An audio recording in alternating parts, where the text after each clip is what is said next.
नमस्कार दोस्तों, मैं डॉक्टर राजकुमार मध्य प्रदेश से आपका बहुत बहुत स्वागत करता हूँ।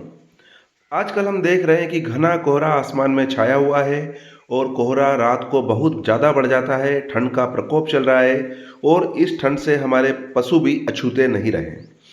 ये देखिए, ये कोहरा जो है, ये इतना सघन हो चुका है कि बिल्कुल पास की चीज़ें भी दिखना बंद हो गया है और ये सुबह का मामला है। जब शाम होगी तो क्या परिस्थिति रही होगी? ये देखिए, अब इस घने कोहरे में क्या विकल्प तलाशे जाएँ जिससे हमारे जो पशु हैं वो सुरक्षित रहे ठंड से, इस दिशा में प्रयास करना चाहिए। ये यहाँ पर जो भूसा है उसमें आग लगा के धुआँ किया जा रहा है। जो धुआँ है, कोहरे को रोकने में और ठंड को रोकने में बड़ा कारगर साबित होता है। इसीलिए कृषि वैज्ञानिक भी खेतों की मेड़ के आसपास धुआँ करने की सलाह देते हैं, जिससे फसलों की सुरक्षा हो जाती है।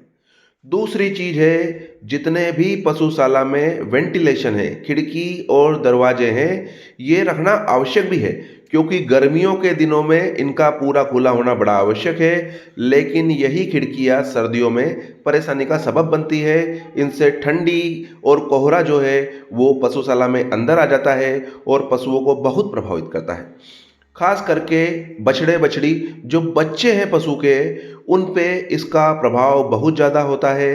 ज़्यादा दूध देने वाले जानवरों पे बहुत प्रभाव होता है और आपने ये देखा होगा कि जैसे ही ठंड शुरू हुई है, पशुओं का दूध आकस्मिक एकदम से कम हुआ है। ये ठंड के कारण है, ये कोई बीमारी का रूप नहीं है।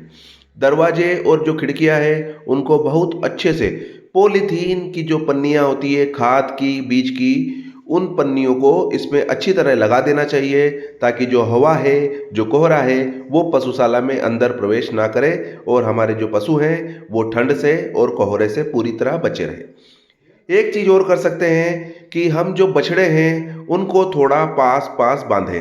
जितना पास बाँधेंगे, उतना ठीक होगा। इस तरह से ठंडी हवाओं को आने से रोका जा सकता है। एक और चीज़ करनी है, अपने पशुओं को ठंड के दिनों में गुड़ का सेवन ज़रूर करवाया जाए।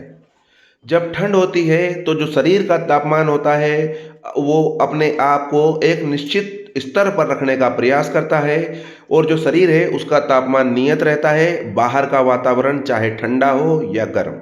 आपने देखा होगा, जब गर्मियों में बाहर का तापमान ज़्यादा होता है तो हमें पसीना आता है और पसीनों के माध्यम से जो हमारा शरीर है वो अपने आप को ठंडा करने की कोशिश करता है। इसी तरह से ठंड के मौसम में जो शरीर है उसकी मांसपेशियों में कंपन होता है। वो कंपन कोई समस्या नहीं है, वो इसलिए होता है ताकि जो पशु है उसमें गर्मी आ जाए, शरीर का जो तापमान है वो एक निश्चित स्तर पर बना रहे। जब ये सब प्रक्रियाएँ होती है तो इसमें ऊर्जा की खपत होती है और जो ऊर्जा होती है वो ग्लूकोज़ होता है और ग्लूकोज़ गुड़ में बहुत होता है, तो पशुओं को गुड़ खिलाना बेहद अनिवार्य है। ये ध्यान रखें कि ठंड में एक खोड़ी गुड़ सुबह हर पशु को अगर हम खिलाएंगे, जब ज़्यादा ठंड होगी तो हमारे जो पशु हैं वो बीमार होने से बचे रहेंगे। ये नियम बना लीजिए पशुशाला में कि एक डिब्बा हो जिसमें गुड़ बहुत सारा हमारे पास 5-10 किलो रखा हो और रोज़ सुबह उठ के भोजन के साथ उसको गुड़ खिलाया जाए।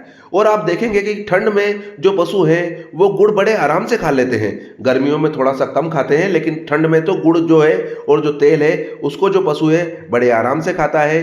तो गुड़ का प्रयोग भी ठंड से बचाने में बहुत कारगर होता है। ठंड के दिनों में जो सामान्य दिनों की तुलना में जो पोषक तत्व है उनकी ज़्यादा आवश्यकता होती है, इसलिए उनको जो दाना पानी है उसकी भी उसमें मात्रा थोड़ी सी बढ़ा के देना चाहिए।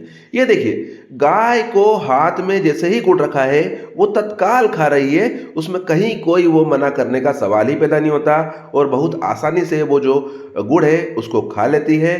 तो ये कुछ चीज़ें हैं जो पशुपालक अपने स्तर पर करके अपने पशुओं को ठंड से बचा सकते हैं। धन्यवाद।